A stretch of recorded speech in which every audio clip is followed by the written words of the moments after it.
Kamusta po sa inyong lahat? You're listening to the News Listener by Angelo. Now, pag-usapan naman natin itong mga paepal na mga senador na to na si Bongo tsaka si De La Rosa. Pumunta sila ng Cebu, okay? Kung natatandaan nyo guys or nakita nyo to sa news, ang sabi ng governor ng Cebu na si Governor Pam na Duterte country 'to, okay? At inaalagaan talaga ng mga Duterte senators itong Cebu. Bakit? Kasi napakalaki ng kanilang, voting population doon sa probinsya ng Cebu City. Now, nangyari yung bagyo, dumaan yung bagyong Tino, tapos pagkatapos nun, pumunta 'tong mga magagaling nating mga senador, okay? Sabi ni Bato de la Rosa, hindi daw siya nagpapa-epal, eh. Okay, pero ito pakita natin yung picture galing dito sa kanyang, Facebook account, okay? 'Yan, kita niyo 'yan? Napakalaki niyan, para sa hindi mabasa 'to, pero kitang-kita mo dito yung Team Bato, Operation Tabang, okay? Wala naman tayong problema kung, ah tumutulong siya, pero ang laki naman 'tong team bato na 'to. Ano 'to, parang ano na 'to, anong tawag nito, early campaigning, oh, 'di ba? Okey. Tapos, ano pa, kasi alam niyo guys na si Bato de la Rosa siyempre kakampi niya si Bongo, 'di ba? At si Bongo ngayon ay na nasa sentro ng flood control issue, okey? So gagawa sila ng ganitong, eksena para, siyempre matuwa yung mga taga Cebu. Wala namang problemang tumulong. Kaso nga lang, sa mga ganitong paraan, gumagawa sila ng, let's just say, drama para matabunan yung issue na nakakapit sa kanilang mga kaalyado, lalong-lalo na si Bongo, 'di ba?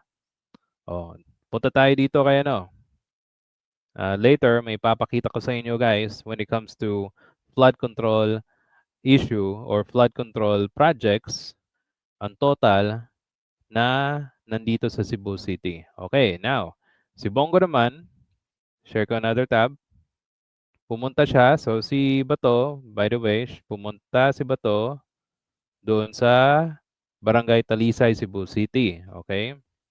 Nag, nag, nag, nagkita itong dalawa na to. Anyway, they're in a different location. At yan, yan, yan. Oh, kita niyo yan? Oh, 'di ba? Hindi natin makakita yung kung anong binigay ni Bongo, pero okay, alam niyo naman, si Bongo nasa, sentro ng flood control issue noon sa kanilang lugar. Imagine niyo kapatid niya, tatay niya nasa company na CLTG, yung initials ni Bongo, tapos government contractor pala. Aba, bawal na bawal 'yan sa, ah government, kumbaga government code. Kumbaga kung meron kang kamag-anak o any connection sa isang contractor sa gobyerno, 'di ba? Conflict of interest 'yan. O sabi dito ng mga netizens, so kaplastikan is always ready. Lights, camera, action. O kasi, para matabunan, 'di ba? O King of Apples. Ready, action.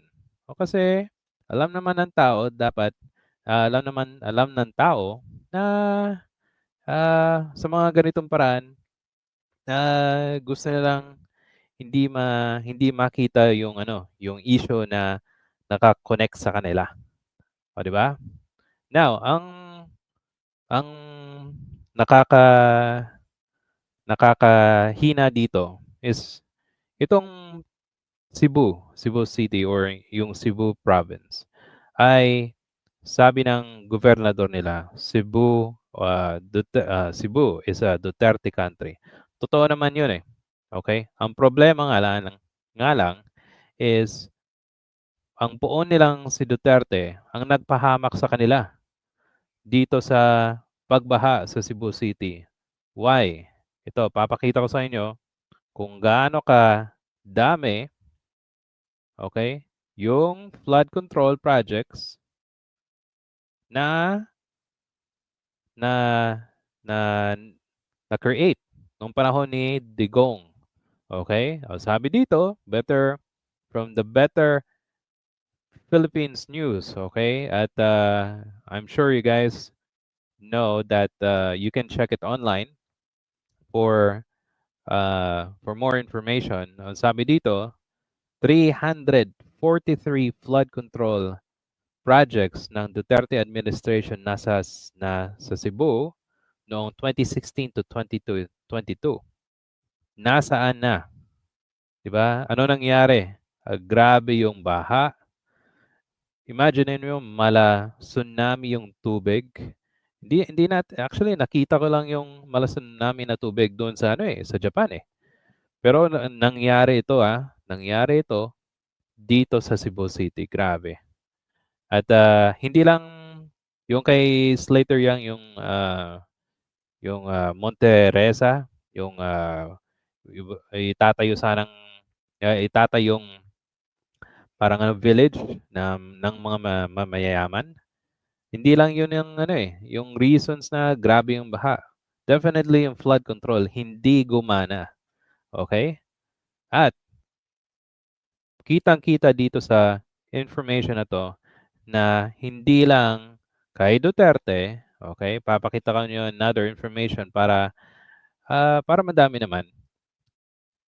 Hindi lang kay Duterte, kundi hindi rin kay Duterte, pati na rin sa panahon ni Marcos. Okay, sabi dito, from the total projects 2022 to 2025 data from Sumbong Pangulo website indicates that 414 flood control projects worth around 26.7 billion pesos were implemented across Cebu province from 2022 to 2025. Okay? At projects by administration. So from 2016 to 2022, there were reported 343 flood control projects. Ito yung sources natin sa Gulf News. Okay? Yan. Tapos nandito rin ang GMA News. O yan, kita yung yung information sa another information sa current administration. Starting 2022 or 2023, approximately 168 flood mitigation projects and 55 are still going on.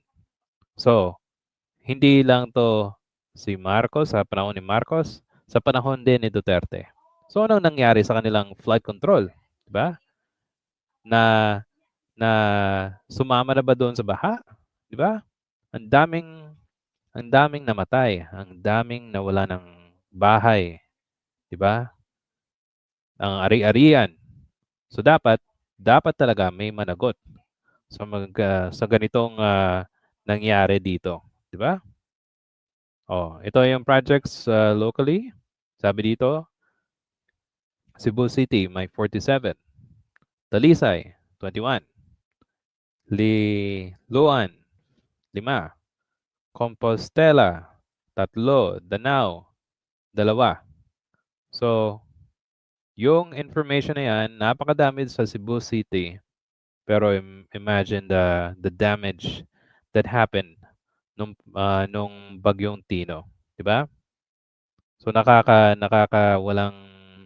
nakakahina ng loob sa nangyari sa ating mga kababayan doon sa Cebu City.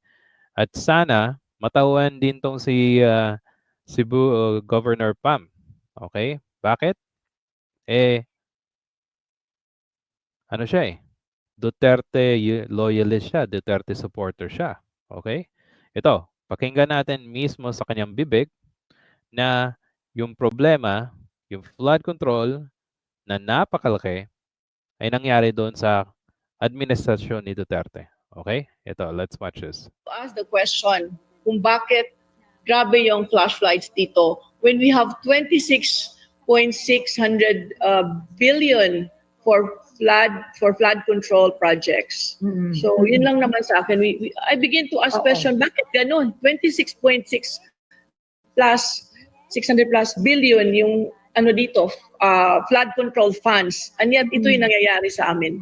Oo. And to Matanong think, ko lang. Karen, yung Tino is worse than Odette. Definitely, we have seen, projects here in the province na I should say mga ghost projects. Who were the contractors? Ito ba ang Diskaya, SunWest, Hightone? Sino po? It's not for me to say for now, Karen. Oh, okay. Pero dito siya sana sinabi niya na lang eh, 'di ba? I mean, you're looking into who's responsible. Tapos yung kababayan mo, I'm sure naghahanap din ng kung sino yung mga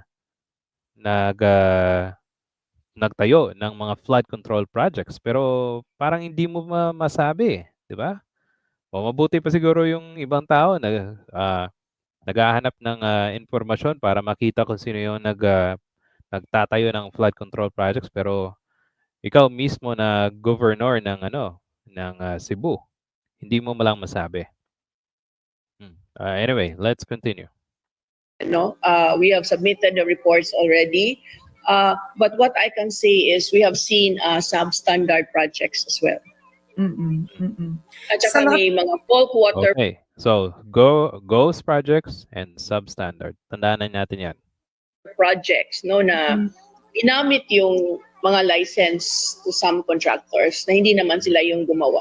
Okay. Yun lang masabi ko for now, Karen. Oo, pero sa pag-iimbestiga po ninyo, sa sarili po ninyong probinsya, meron man lang bang matinong flood control project or most of it ay talaga pong ghost, substandard, at yung bulk water ay problemado? Substandard, Karen. So all of the flood control projects are either ghost or substandard in Cebu province? Yes, Karen. Do you believe that it was the She confirms all of it. Substandard, meron ding ghost projects. past administration who is responsible? Definitely, Karen.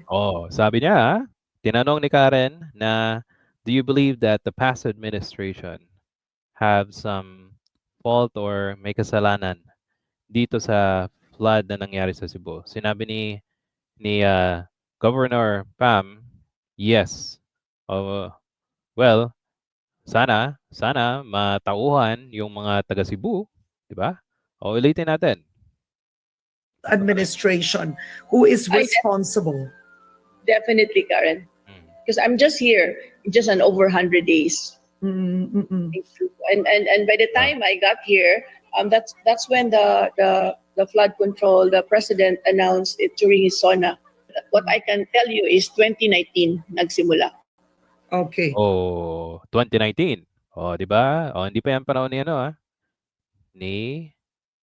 panahon ni Marcos. Panahon yan ni Duterte. Alright. Ano po ba? 2019 nagsimula ang alleged corruption? Ganun po ba sa flood control? I suppose. Parang hindi pa niya masabi, di ba? Imagine. Sana yung mga taga Cebu, I hope kung sino man, kung meron mga Hi guys, Christian wait. Esguero po. Nandito po tayo ngayon sa Single. Anyway, so yan.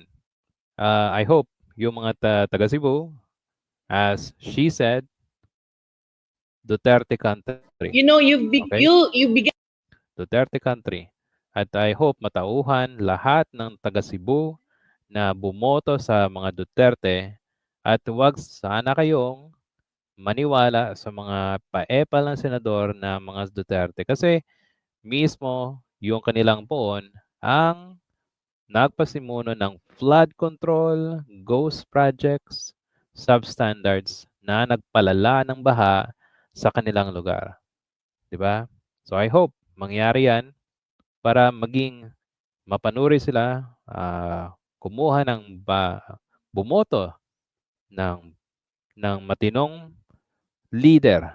Okay? Hindi yung nagbabakasyon Kagaya ni Sara Duterte, nagbakasyon doon sa Quezon Province habang binabagyo yung kanyang mga kababayan. Okay? So guys, if you have any comment, suggestion, please comment down in our comment section. And if you like this video, please hit the like button and subscribe to support the channel. Salamat po sa panonood. Thank you.